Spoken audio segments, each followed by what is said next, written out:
As Hezbollah drops new Ababil drone footage online, is it openly taunting Israel's planned buffer zone and daring the IDF to hold exposed ground in southern Lebanon? Is Lebanon now trapped in a chicken and egg crisis, with JD Vance scrambling for a ceasefire while Hezbollah dares the IDF to stay dug in on contested high ground? Did Hezbollah time its Ababil drone video release precisely as the IDF dug in deeper across the border, turning every new trench and outpost into a target on screen? As Bibi vows to hold a permanent security buffer, is he now colliding with Hezbollah's drone warfare, where every hilltop promise is answered by another guided strike? On June 22, Hezbollah released video of an Ababil drone striking an Israeli position near Beaufort Castle, showcasing a direct hit on a newly fortified site. The group claimed the drone was aimed at a new Israeli command site overlooking southern Lebanon, underscoring its focus on high-value positions on captured ridges. The footage, dated June 16, highlighted how exposed Israeli forces appear on the captured hilltop, with vehicles and structures clearly visible from the drone's view. Israeli media had previously reported a similar drone attack at the same location, saying it killed and wounded IDF soldiers stationed on that strategic height. The release came just as Benjamin Netanyahu vowed to keep Israeli troops inside South Lebanon, tying his ground pledge directly to Hezbollah's latest strike message. On June 21, the Israeli Prime Minister declared the IDF would remain in Lebanon for as long as necessary, framing the presence as essential for protecting northern communities. In the past year, we embarked on 2 massive operations with Roaring Lion.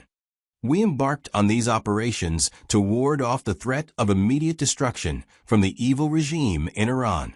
And had we not acted, they would already possess atomic bombs and would have used them. I promise here, over your grave, Yoni, and I promise you, citizens of Israel, the state of Israel will not be a passing episode in the history of our people. We stand firm on our vital interests. We have achieved great accomplishments, and we will not give them up. We will remain in the security zone in southern Lebanon for as long as necessary to protect the residents of the north who are dear to us, and the citizens of the entire country. As Prime Minister of Israel, I firmly insist on this, and nothing will change it.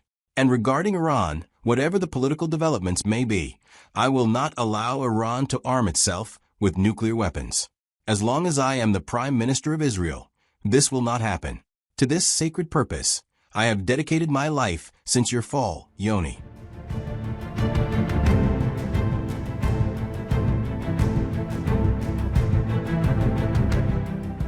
On June 22, the Lebanese president phoned U.S. Vice President JD Vance to discuss ceasefire efforts, pushing hard for a halt to cross-border fire. The Lebanese presidency said the call focused on halting escalation and locking in quiet on the border, tying political outreach directly to frontline calm. Reports say Jared Kushner and Qatar's Sheikh Mohammed bin Abdulrahman also joined the conversation, adding key mediators to the push for de-escalation. Qatar's presence underlined how Lebanon de-escalation is now linked to wider regional talks, including the fragile understandings over Iran and Hormuz. At Buggenstock, JD Vance described the Hezbollah-Israel clash as a bit of a chicken and egg problem, capturing the cycle of strike and counterstrike stalling diplomacy. Did you, going in, expect the Iranians to make Lebanon as much of a linchpin as they ended up doing? And how would you describe the progress on Lebanon? I know Mr. Araghchi said it was very good progress, but what's your characterization of it? Yeah, I would describe it as very good progress, too. I mean, look, we want a regional ceasefire, right? We want Hezbollah to stop firing at our friends in Israel. We want Israelis to be able to live in peace. We also want to make sure that, you know, when things happen, they don't spiral into a broader escalation. And so we've been, I think, very good at setting up what we're calling a deconfliction mechanism. But what it really is to say that when things happen, the sides are actually talking to one another. Sometimes, you know, you've got a bit of a chicken and egg problem, that you've got a junior guy who fires a drone that didn't have approval from the high command. Okay, of course, Israel has to respond to that. But then sometimes that response, we could actually have a better and more peaceful situation if Israel responds in the context of a conversation that's ongoing between Hezbollah, Lebanon, Israel, and other partners in the region.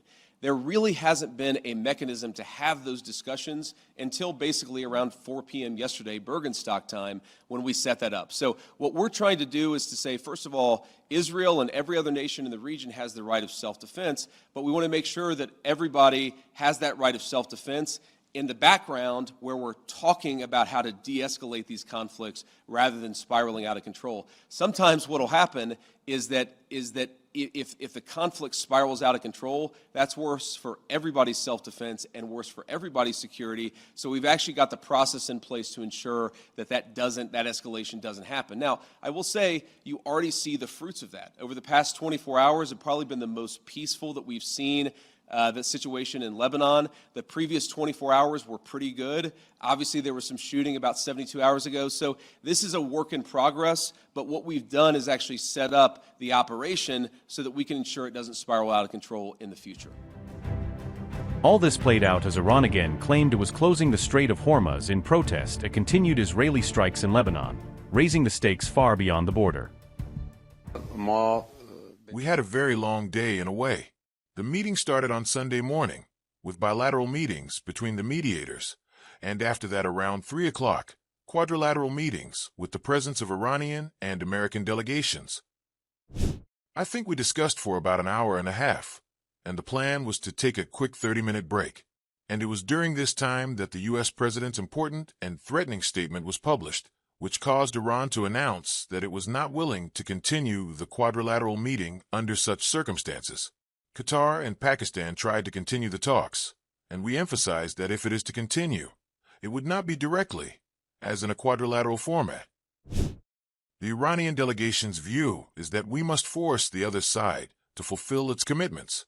In the quadrilateral meetings, and before that, our concerns and objections were expressed regarding the other side's noncompliance, especially regarding the continued violations of the ceasefire, based on the agreement of June 18th, by the Zionist regime. Issuing the necessary permits for the export of Iran's oil and petrochemical derivatives and the discussion of releasing Iran's frozen assets are two important issues. These two must happen so that we can enter into negotiations for a final agreement according to Article 13 of the Memorandum of Understanding. According to Article 12, we will have a mechanism to monitor the implementation of the parties' obligations, and tomorrow they should have negotiations with the presence of mediators. Interestingly, despite the tensions, Iran later hailed new agreements reached at the U.S.-Iran talks in Bergenstock, suggesting the channel remains alive even as the front lines burn. Regarding Clause 1 of the Memorandum of Understanding, a mechanism was envisaged to monitor a lasting cessation of hostilities. In the presence of the mediators, this innovative mechanism was established, named the Deconfliction Cell, to ensure that the ceasefire in Lebanon remained stable. Concerning the issue of safe passage for ships through the Strait of Hormuz, it was agreed that a mechanism would be put in place, and in my view, this is of great significance. Overall, important agreements were reached to pave the way for the commencement of negotiations on the final accord. We hope to also witness the other party's seriousness in implementing it.